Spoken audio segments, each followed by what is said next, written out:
Welcome to Hub History, where we go far beyond the Freedom Trail to share our favorite stories from the history of Boston, the hub of the universe. This is episode 151, The Birth of Historical Preservation in Boston. Hi, I'm Jake. This week we're talking about a period in the mid-19th century when some of Boston's most iconic historic sites and attractions were destroyed, or nearly destroyed. Starting with the Beacon Hill home of founding father John Hancock in 1863, and going right through the 20th century, Old South Meetinghouse, the Old State House, the Old Corner Bookstore, and many other buildings that help lend Boston its unique character were threatened with demolition in the name of progress. After early losses, Boston was faced with the prospect of midwestern cities like Chicago or St. Louis buying up and moving iconic buildings in order to save them from the wrecking ball. Through this threat, Bostonians learned to value their cultural heritage and banded together to protect early historic sites, especially those connected to the Revolutionary War that were important to all Americans. But before we talk about how Boston learned that the past is worth saving, it's time for this week's Boston Book Club selection and our upcoming historical event. Our pick for the Boston Book Club this week is Remaking Boston, an environmental history of the city and its surroundings. While our main story this week is going to focus on the man-made landscape of Boston, highlighting what has changed and what we believe to be worth saving, this book takes a similar approach to the natural landscape. It's divided into sections about the harbor, the town and countryside, and the climate. This is a go-to source for me when I'm researching episodes like the story of the 17th century canal called the Mother Brook, or how the need for improved sewers helped inspire Boston's history of annexations. It's peppered through with illustrations including maps, diagrams, and historic photos. In one effective sequence, the effect of climate change is illustrated by printing a series of photos showing natural processes. Azaleas blossoming in the arboretum, lady slippers blooming in the Stony Brook, or apples ripening for harvest.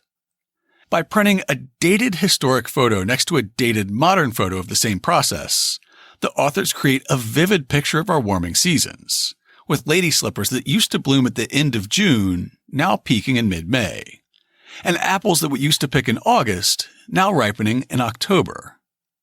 Here's an excerpt from the publisher's description.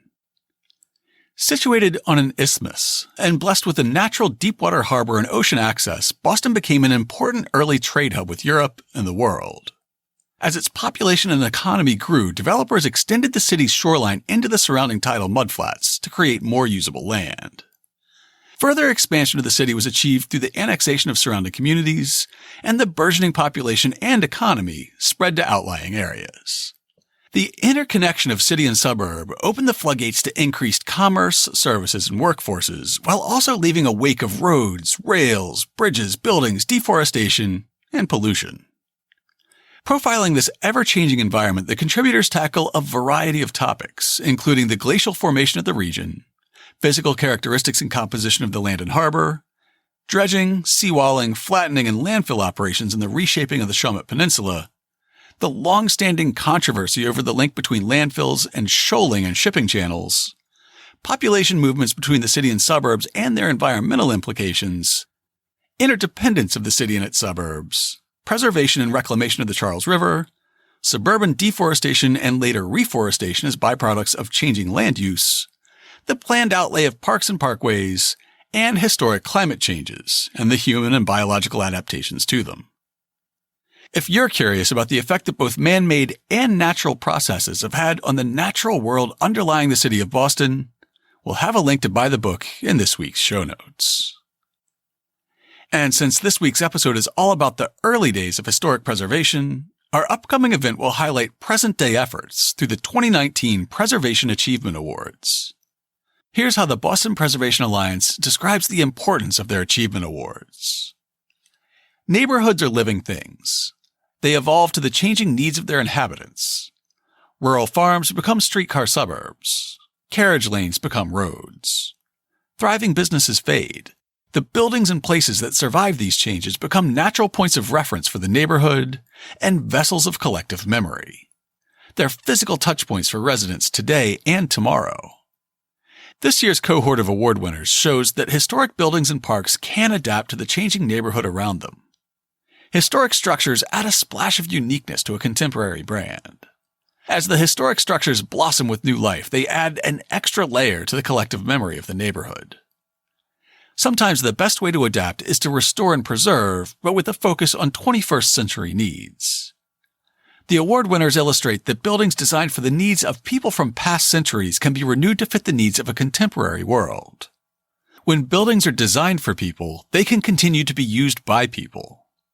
Congratulations to all this year's winners, including 248 Newberry Street, 2101 Washington Street, Boston University's DeHaad Family Alumni Center, Boston Volvo, Fowler Clark Epstein Farm, the Longfellow Bridge, and the Senate Chambers. The 31st Annual Preservation Achievement Awards will be held on Monday, October 21, 2019 at the Revere Hotel at 200 Stewart Street in Boston. There's a reception starting at 5:30, the ceremony begins at 6, and the party will continue after the awards are bestowed. Stay to mingle, network, and congratulate the honorees. Tickets are $150 with a special rate of $65 for young professionals under 40 years old.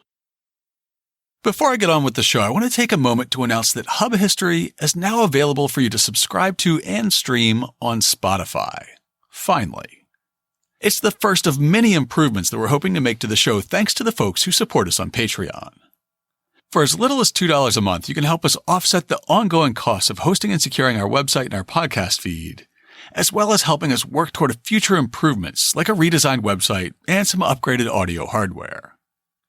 We have special rewards for the $2, $5, and $10 monthly levels of support, or as we like to call them, the Amelia Earhart, Lewis Hayden, and Abigail Adams levels.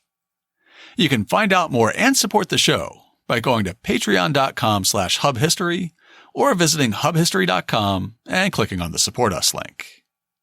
Many thanks to everyone who already contributes to help us make Hub history. And now it's time for this week's main topic. Now that the kids are back in school, tourist season in Boston is drawing to a close. All summer, you've watched tour groups and families follow the iconic red line marking the Freedom Trail to Boston's most famous historic sites.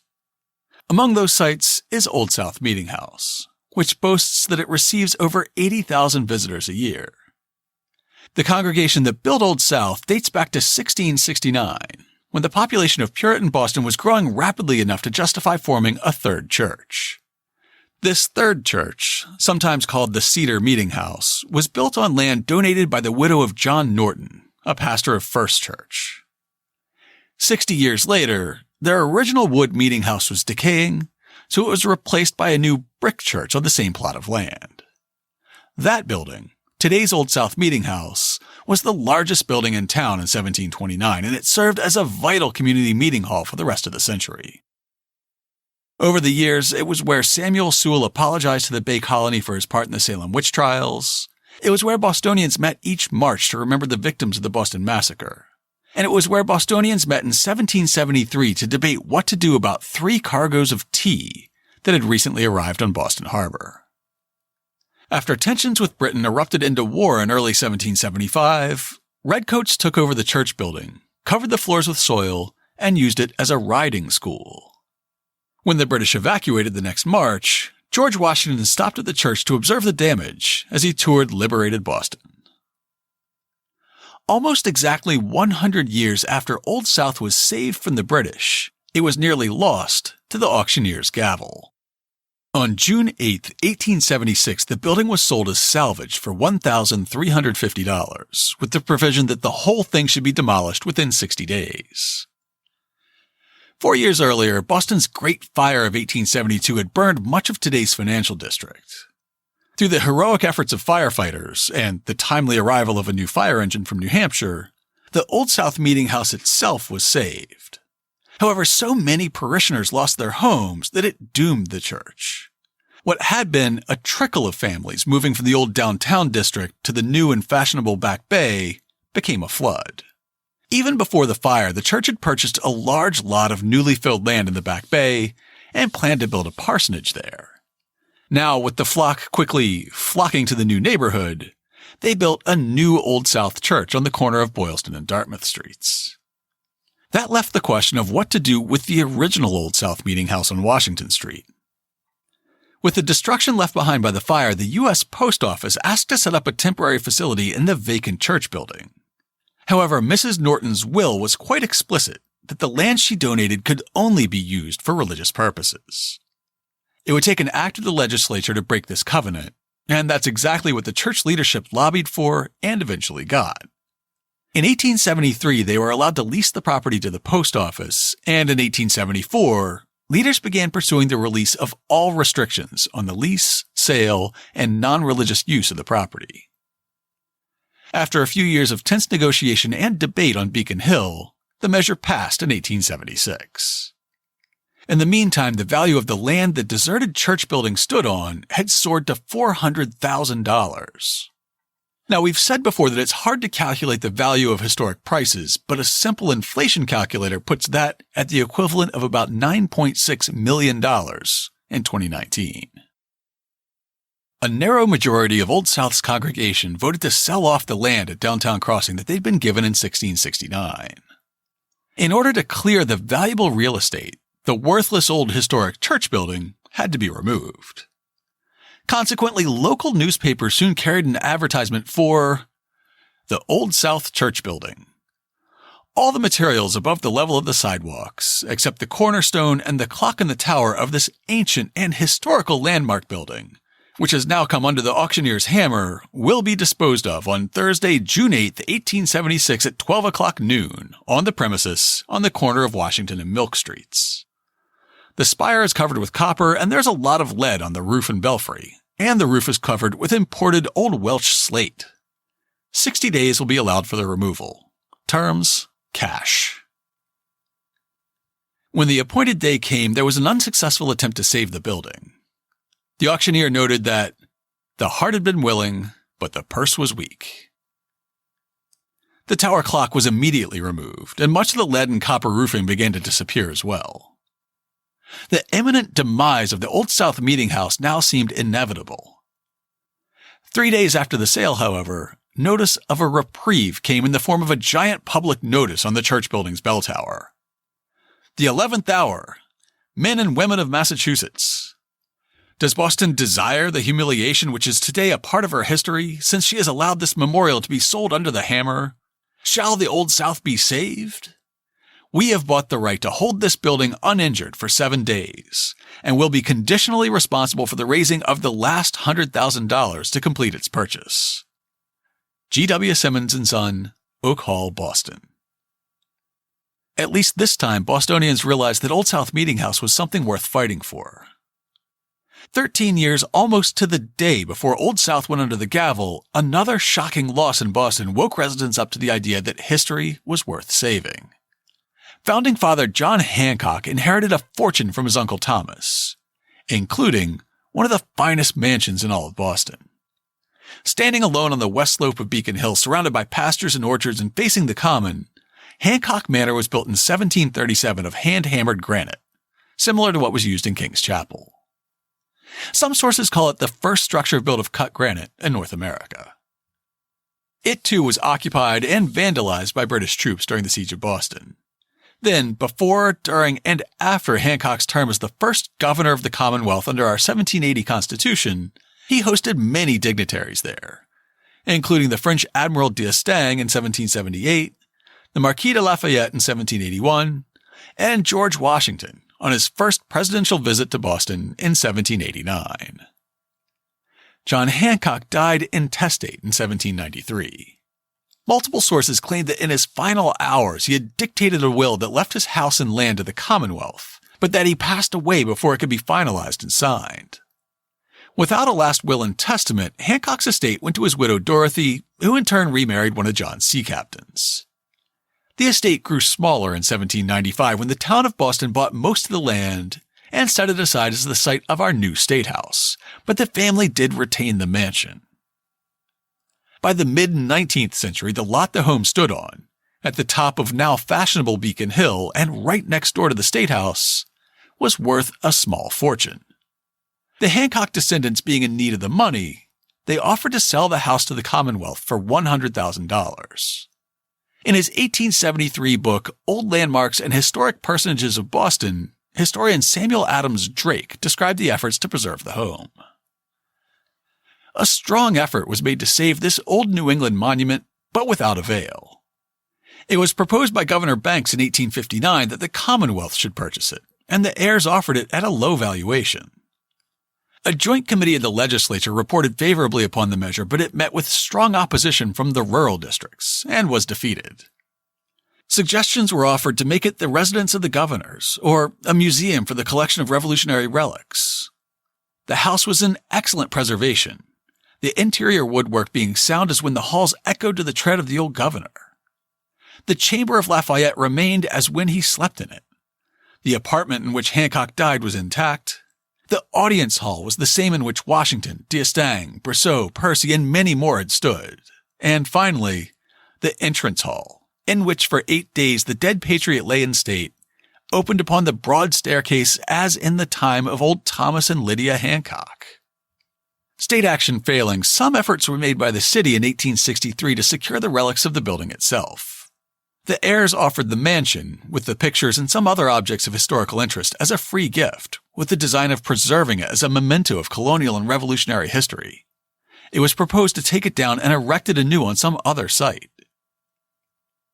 The land under the house was sold in February 1863, and the state legislature refused to appropriate the $12,000 it would have cost to move the house.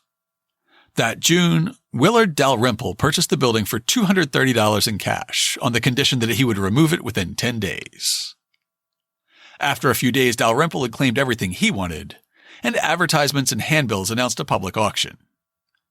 On Friday, June 26, 1863, at 4:00 p.m. on the premises, all the materials of the old Hancock House, of Revolutionary fame on Beacon Street, consisting of red cedar, oak joist, hardwood finished doors, panelings, carvings, windows, blinds, floorings, etc., comprising many antique curiosities and materials to be manufactured into many useful and ornamental parlor mementos, also the stone and brickwork, masonry, etc.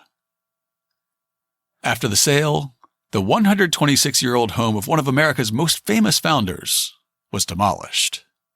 A few souvenirs were plucked from the rubble, including the door knocker, which Oliver Wendell Holmes Sr. installed in his own home, and the broad stone entry stairs, which were moved to Pine Bank in Jamaica Plain. Both the Holmes residence and Pine Bank have since been demolished.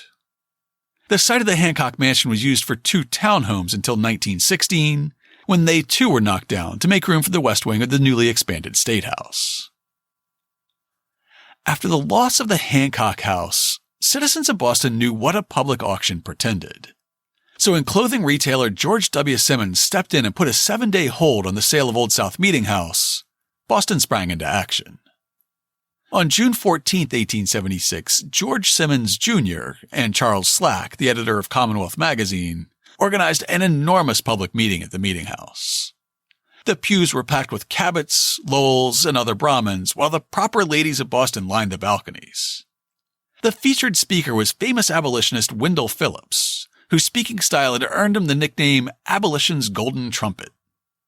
He mounted the pulpit, complete with the angled sounding board that you can still see there today, and delivered a passionate speech that might well mark the birth of the historical preservation movement. He said in part, "Scholars have grown old and blind, striving to put their hands on the very spot where bold men spoke or brave men died. Shall we tear in pieces the roof that actually trembled to the words which made us a nation? Let these walls stand, if only to remind us that in those days, Adams and Otis, advocates of the newest and extremest liberty, found their sturdiest allies in the pulpit. Let the children of the Pilgrims show that religious conviction, veneration for the great of old, and a stern purpose that our flag shall everywhere and always mean justice are a threefold cord holding this nation together, never to be broken." That night, donations were pledged, and 24 women were nominated as a citizens' committee to secure the preservation of the Old South Meetinghouse. They were able to buy the building itself for $3,500, and they got an extension from the Old South Society to give them until September 15th to raise the $400,000 required to buy the land. After September 15th, there would be no further extensions.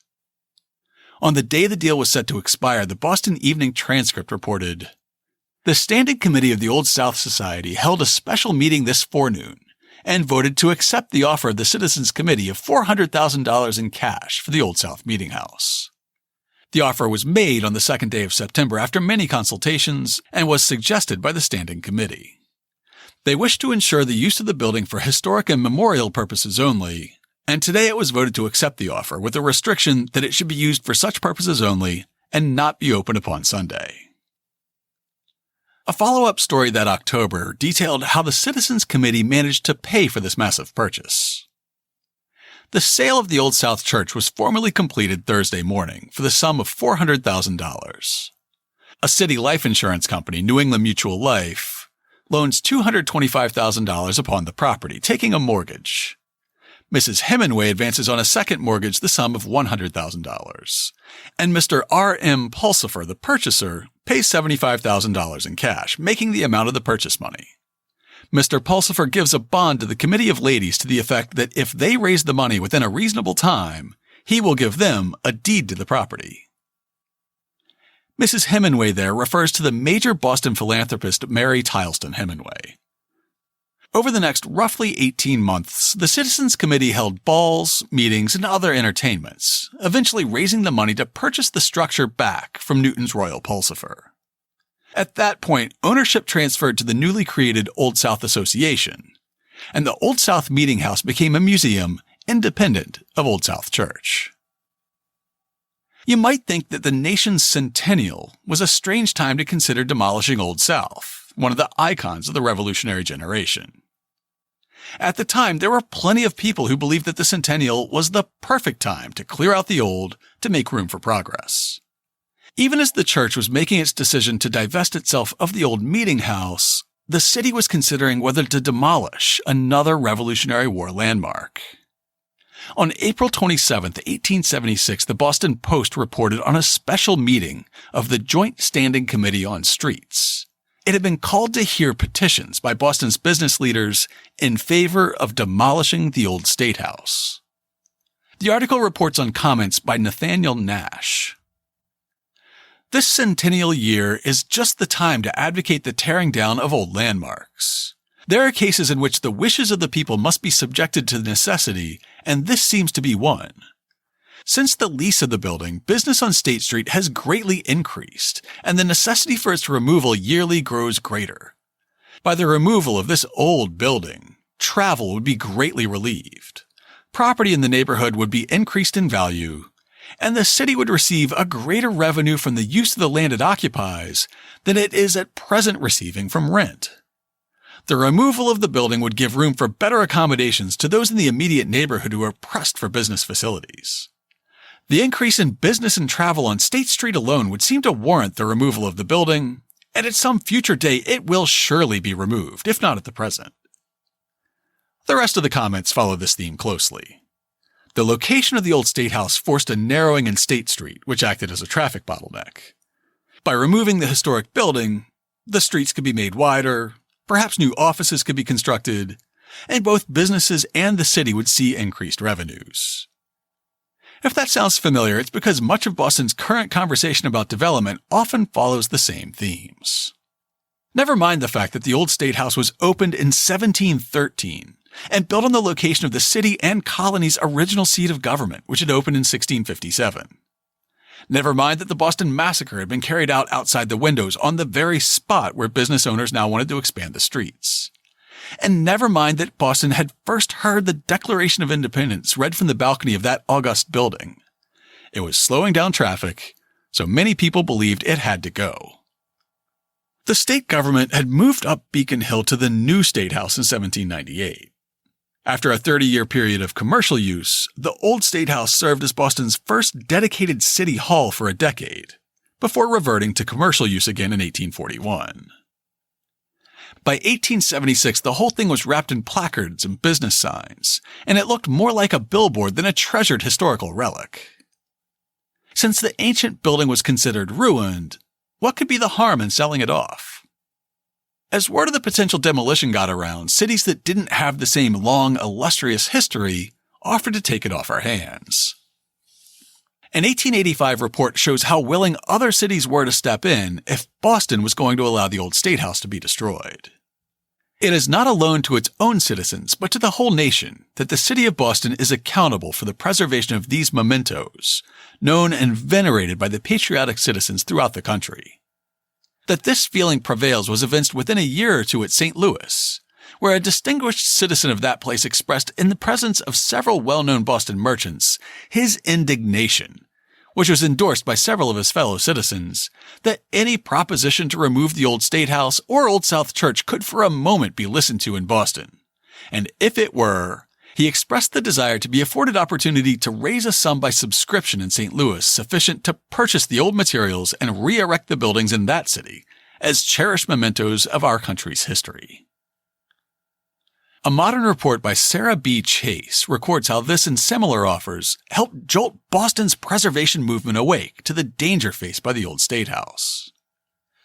It may well be that the demolition effort failed due to the offer of the city of Chicago to purchase the Old State House, remove it piece by piece, and re-erect it on the shores of Lake Michigan. The vision of Boston's Old State House sitting in Chicago seems to have shocked the local antiquarians into awareness of the serious decline of the building. In 1880, the City Council considered ways to make sure the Old State House building would be preserved. They considered asking the state to purchase the Old State House, thus guaranteeing that no future city government could change its mind and decide to sell off the historic structure. Testifying before the council, antiquarian William Whitmore argued, "The disposal of the building will come up next year.